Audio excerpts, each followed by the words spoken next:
Si toi aussi tu cours toujours après le temps, tu as toujours vécu dans le stress perpétuel dans tout ce que tu fais, tu t'es toujours mis la pression pour être la plus parfaite possible, tout faire dans les temps. Alors reste avec moi parce que je vais te partager certaines choses qui vont beaucoup t'éclairer.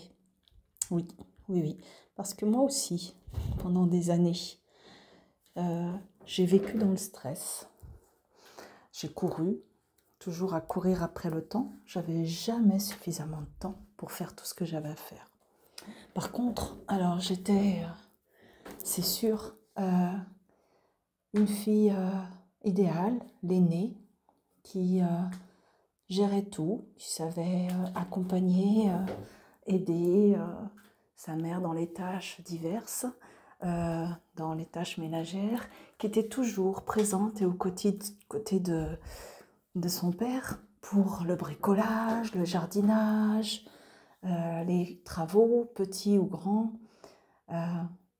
et qui trouvait ça très, très confortable et qui pensait que tout savoir-faire et qui avait intégré, j'avais intégré que oui, qu'en fait, fallait tout savoir faire.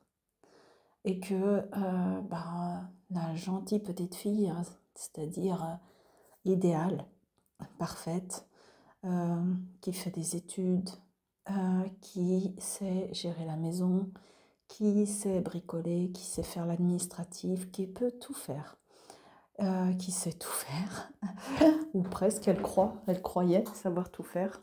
Et elle découvrait, et quand je ne savais pas faire, eh bien, je m'efforçais d'aller apprendre, d'aller chercher comment faire. Des études avec une ambition d'être dans le médical. Déjà, dans un premier temps, j'ai fait fac de médecine.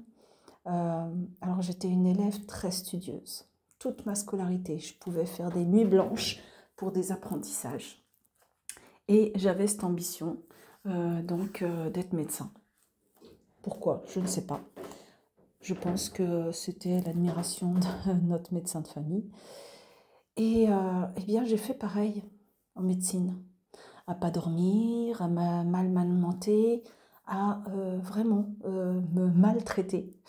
Ne pas faire la distinction entre un temps de repos, un temps de travail. Alors que mes amis savaient pertinemment prendre un temps pour aller s'amuser, pour aller se détendre, pour sortir, ce que je ne savais pas faire. Autant vous dire que ça a été un échec, parce que en fait je me suis mise en épuisement, donc mon cerveau, la concentration, tout était défaillant, donc même si effectivement j'ai échoué de très peu, mais j'ai échoué. Et puis entre-temps, eh bien, j'ai découvert le métier d'infirmière, puisque je suis allée travailler pendant l'été dans une clinique. Et là, j'ai découvert le métier d'infirmière grâce à un infirmier qui m'a très bien accompagnée. Et je me suis dit, waouh, punaise. Mais en fait, il en sait quasiment autant que moi, en physiopathologie, en anatomie. Et je me disais, mais je ne connaissais pas ce métier. Et je me disais, waouh, d'accord. Et du coup, je me suis sentie vraiment très proche de ce métier-là. Et ça m'a ouvert forcément les portes, parce que du coup, après, j'ai postulé, en fait, je me suis inscrite à l'école d'infirmière. Et pareil, a beaucoup travaillé, très studieuse, d'excellentes notes, d'excellentes évaluations. Et puis après, j'ai eu mon diplôme. J'ai eu mon diplôme, et pareil, toujours avec des prétentions, avec des objectifs très très hauts.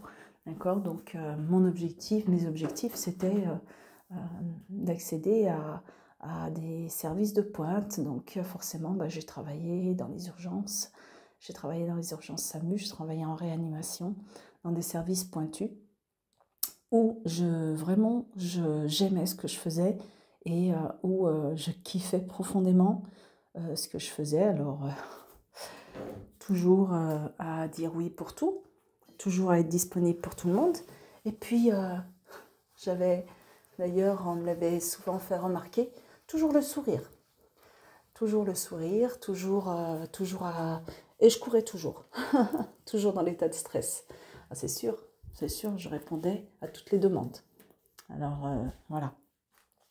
Et puis, à un moment donné, déjà, à cette époque, ça m'avait paru un peu déstabilisant.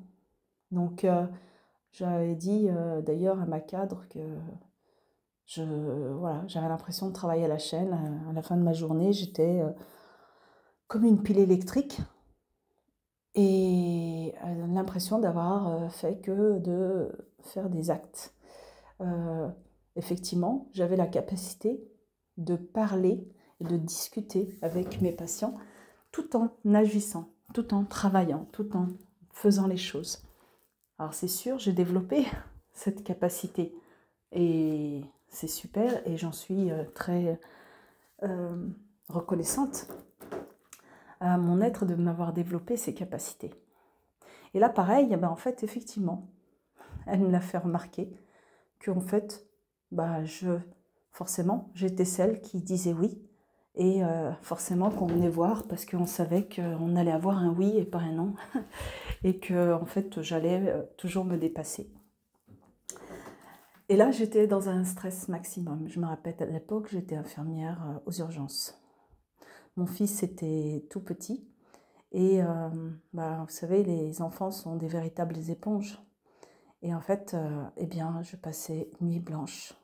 Quand j'avais une dure journée, eh bien, je passais nuit blanche parce que lui ressentait tout mon état de stress comme une véritable éponge. Jusqu'au jour où je me dis, oh là, attends, ça se trouve, c'est mon état intérieur, mon état d'excitation encore sous l'effet d'adrénaline de ma journée qui doit générer ça. Et du coup, je me suis autorisée et je pense que c'est la première prise de conscience de mon état intérieur. Et ça date de vraiment une vingtaine d'années. Et donc là, j'avais décidé de rester tranquille jusqu'à laisser redescendre ma tension avant de rentrer chez moi. Et forcément, qu'est-ce que vous devinez? J'ai vu les retombées. Forcément, j'avais plus le même impact sur mon fils à l'époque, qui avait 6 mois, et non plus sur son sommeil, et j'avais plus les mêmes répercussions sur son sommeil aussi. Donc voilà. Et tout ça pour vous dire qu'en fait, pendant des années, j'ai fonctionné, d'accord, en croyant que j'avais besoin de vivre dans cet état de stress pour être efficace, pour être compétente, pour être valorisée. Mais j'en avais pas conscience. Là, je suis en train de vous dire ce que j'ai mis en conscience au bout de quelques années. Et puis bien sûr, je suis partie de l'hôpital et j'ai créé mon cabinet d'infirmière. Mais avant de créer mon cabinet d'infirmière, oui, forcément, il faut être la femme parfaite. Alors forcément, j'ai essuyé un divorce parce que, eh bien, j'ai vécu avec un pervers narcissique. Donc, et à un moment donné, il a fallu que je me sorte de ça. Et mon challenge, mon objectif à un moment donné, c'était d'avoir mon chez-moi, ma maison. Et donc, encore une fois, eh bien, j'ai travaillé à 2000% pour avoir ma maison.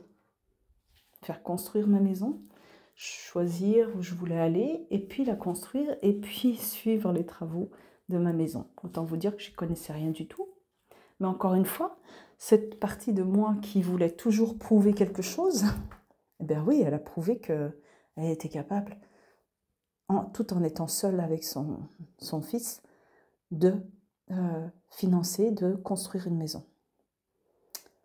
Ah, ouais, toujours plus, toujours à se challenger pour aller plus loin. Autant vous dire, c'était pas sans stress. Autant vous dire, c'était pas sans émotions qui faisaient un yo-yo de peur, de colère, de tristesse, de la sensation d'être seul, la sensation d'être abandonné, toutes les émotions qui peuvent nous traverser.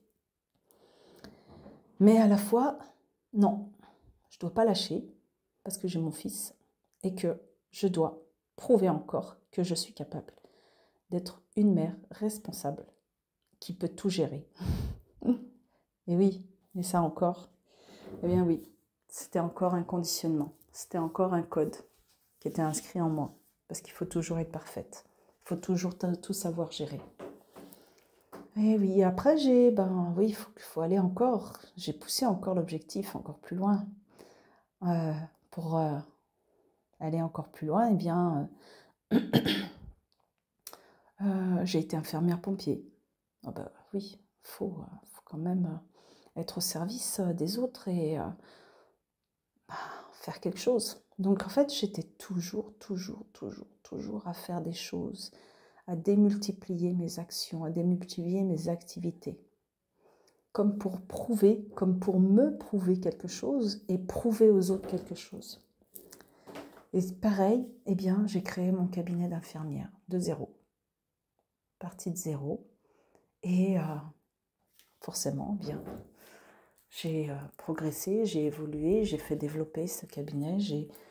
J'ai beaucoup aimé ce que je faisais pendant longtemps, jusqu'au jour où je me suis rendu compte que j'étais enfermée.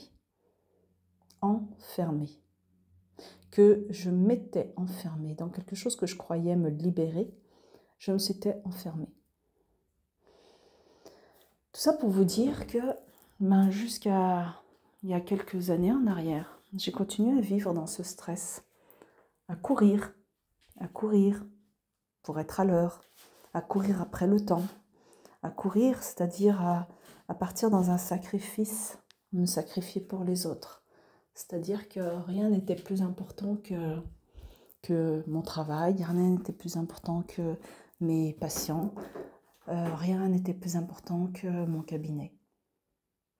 À délaisser ma famille, délaisser ma santé physique et psychologique, puisque j'étais toujours en état de stress, en état de il faut, je dois, parce que la perfectionniste que j'étais, et je la vois encore parfois rejaillir, eh bien, devait vraiment tout cadrer. Donc tout le temps, je me suis toujours formée pour tout cadrer, pour que tout soit cadré. Et en fait, il y a quelques années, forcément, déjà j'ai frôlé plusieurs burn-out, épuisements, avec des vagues, voilà. Jusqu'au jour où en fait je prends conscience que là il y a un état de mal-être qui n'est pas cohérent, qui n'est pas du tout justifié par ma réalité, et un état de mal-être qui ne m'était pas inconnu. Oui, qu'en fait j'avais l'impression de l'avoir déjà vécu dans le passé, mais qui pouvait être justifié dans le passé, puisque j'ai vécu des moments difficiles en étant seule avec mon fils, en étant dans un couple avec un pervers narcissique et dans une relation toxique. Donc qui pouvait être justifié et que je n'avais pas déterminé. Mais là, en fait, n'était pas du tout justifié. Et c'est ça qui m'a mis la sonnette d'alarme. Où en fait, je me suis dit qu'effectivement, il fallait que j'aille voir ce qui se passait. Puisqu'en fait, là, rien ne justifiait cet état de mal-être. Parce que je suis remariée, mon couple fonctionnait très bien, avec un mari très présent, attentionné, à l'écoute, des enfants en bonne santé. J'avais une deuxième fille qui était petite à l'époque, 4-5 ans. Une activité professionnelle qui m'épanouissait, où je ne partais pas au travail avec la boule au ventre. J'étais très heureuse de partir à mon travail et très reconnaissante de pouvoir exercer quelque chose qui me plaisait. J'ai toujours dit que j'étais privilégiée, puisque voyant beaucoup de personnes qui partent au travail et qui font qui font un métier qui ne leur plaît pas et qui partent avec la boule au ventre, ce qui n'était pas du tout mon cas, ce qui n'a jamais été le cas. Et là, non, ça n'allait pas. Donc, je suis rentrée dans une introspection profonde. Je suis allée plus loin. Et là, je me suis formée à la PNL. Et là, je me suis formée auprès de Lise Bourbeau à aller découvrir les 5 blessures de l'âme. Et là, en fait, j'ai commencé à identifier certaines choses. Donc, j'ai voulu aller plus loin. Mon côté curieuse, mon côté à toujours vouloir pousser les choses plus loin, aller voir plus loin. Eh bien, je me suis intéressée aux neurosciences, au développement de l'enfant, au développement également émotionnel de l'enfant, à ce qu'on transmet à nos enfants, mais également à ce qu'on a pu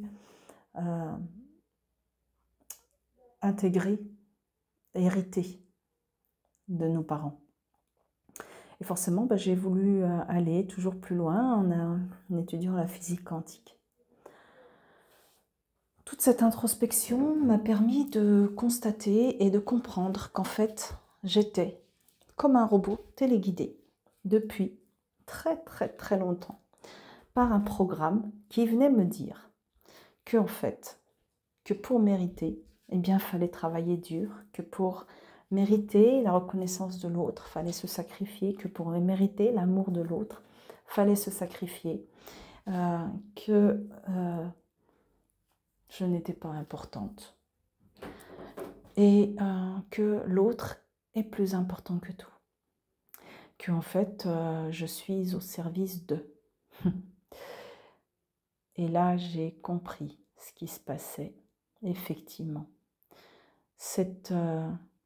Ces croyances adoptées par une éducation, oui, mais même plus loin qu'une éducation.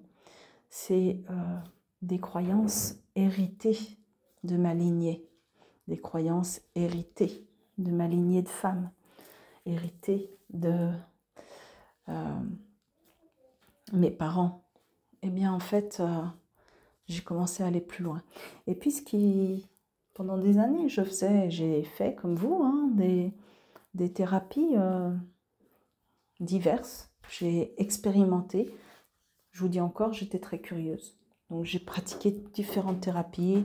Pendant longtemps, j'ai essayé de gérer mes émotions, mon état d'être, mon énergie, en faisant des séances d'acupuncture, en faisant des séances d'énergétique, de magnétisme, en faisant des séances d'hypnose, en faisant des séances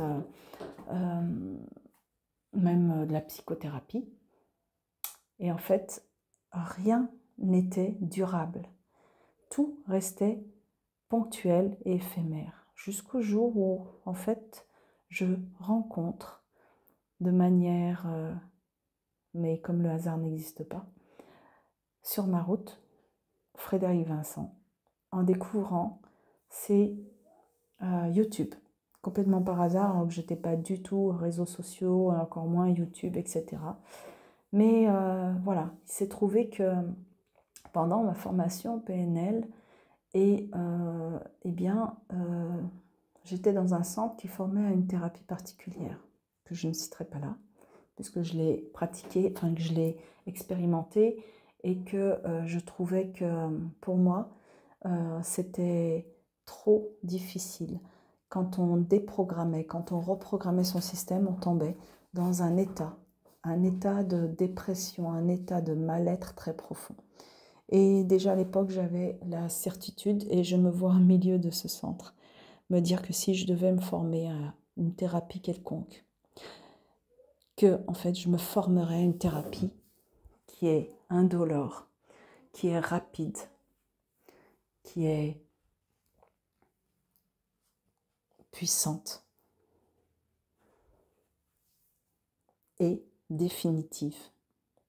J'avais la certitude que c'était possible, qu'en fait il existait quelque chose, il existait une méthode quelque part pour justement pouvoir se guérir, pouvoir être mieux dans quelque chose de confortable, quelque chose de puissant, quelque chose de durable, quelque chose de fluide. Et bien sûr, eh bien, l'univers n'a pas attendu pour me répondre. Parce que je crois, quelques heures après, ou 24-48 heures après, je croise, je regarde un YouTube et je regarde un YouTube de Frédéric Vincent, je regarde un deuxième, etc. Et là, ça me parle. Hypnose mentale. La méthode zéro mentale. Ah bah oui, moi qui étais très mentale, ça m'a parlé. Et en fait, eh bien, j'ai voulu expérimenter. J'ai voulu me former et aller d'abord travailler sur moi, mais à l'époque, Frédéric m'a conseillé de faire directement la formation thérapeute. Comme il m'a dit, c'est pas vendeur, mais je pense que tu vas forcément faire la formation thérapeute après. Et il avait raison. Il avait raison que derrière mes pensées, là, un petit peu cachées, il y avait Nadia qui disait je vais d'abord travailler sur moi pour pouvoir ensuite aider les autres. Bah oui, parce que de toute façon, je savais pas faire autre chose et je ne sais pas faire autre chose que des soins, que accompagner l'autre dans ses soins, dans sa guérison. Alors avant, c'était la guérison physique et maintenant, en fait, c'est la guérison physique, mais également psychologique. C'est la guérison cellulaire, c'est la guérison à l'origine, à la racine même de nos mots MAUX.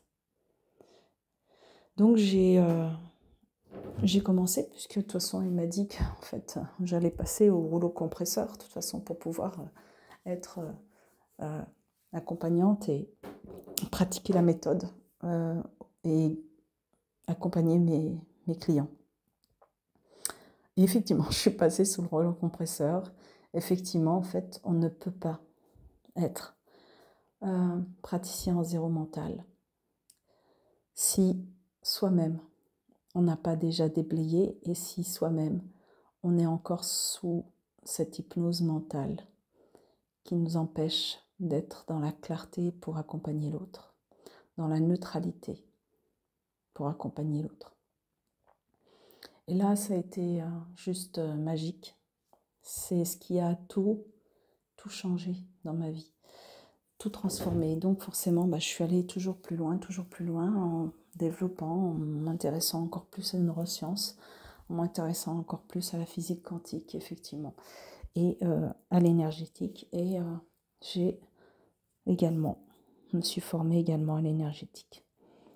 Puisqu'en fait, c'était quelque chose que je faisais de manière intuitive, des choses qui se faisaient à mon insu. Et ça, on le comprend quand on comprend que tout ce qui se fait de manière automatique. Autant le bien que le mal. Et en fait, j'ai juste accepté d'aller plus loin. Et donc, forcément, je me suis formée également à l'énergétique. Donc tout ça pour vous expliquer que, en fait, cet état de stress n'est pas normal. Par contre,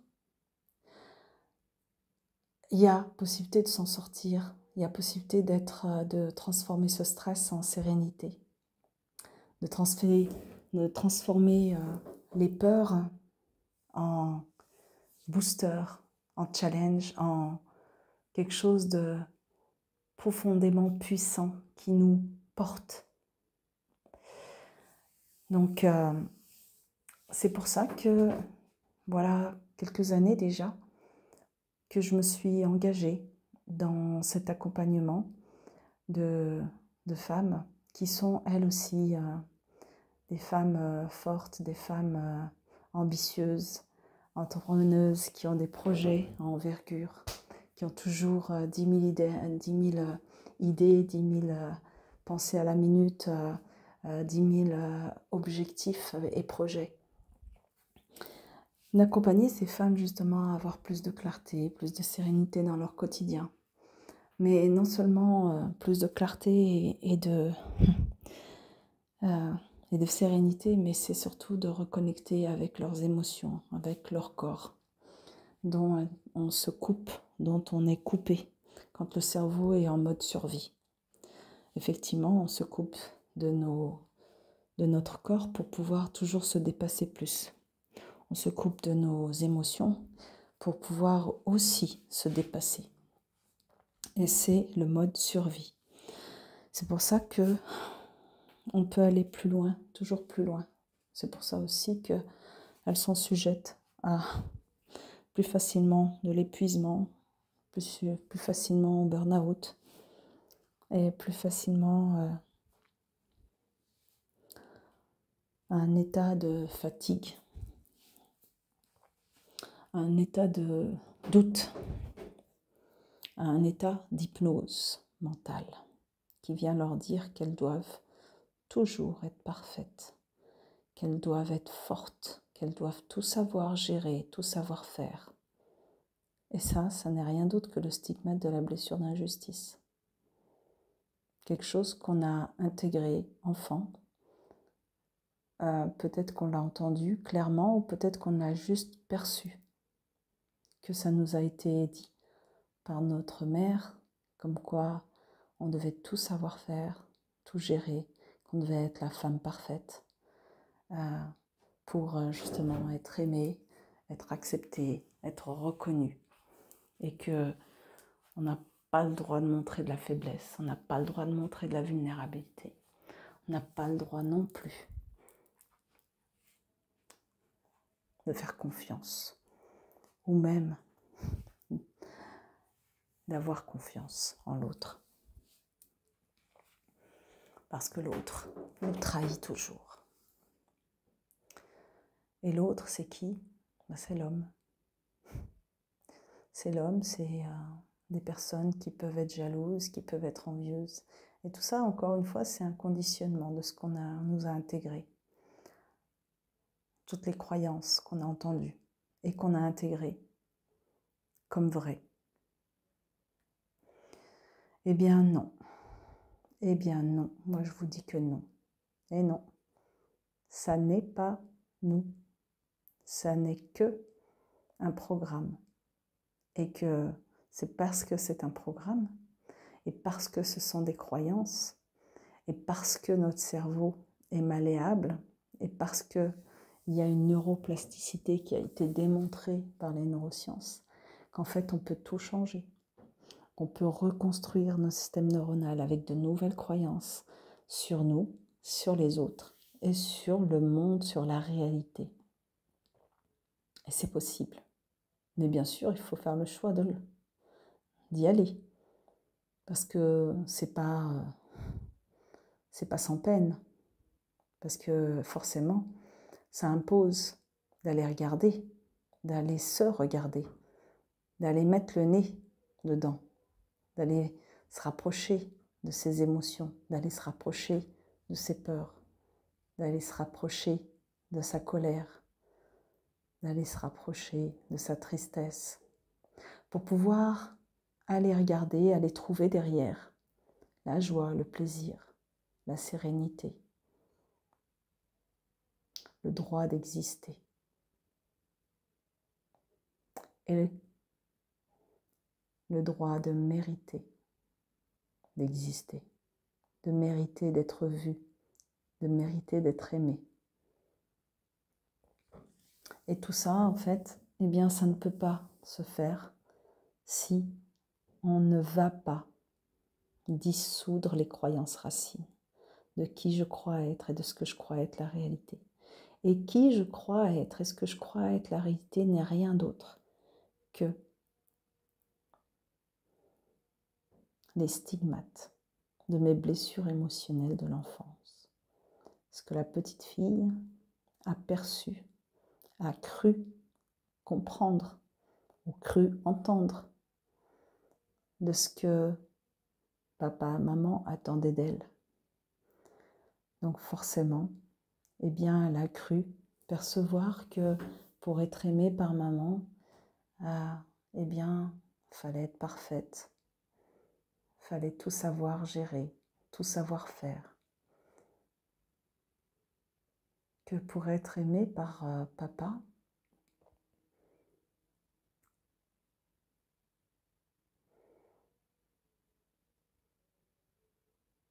il fallait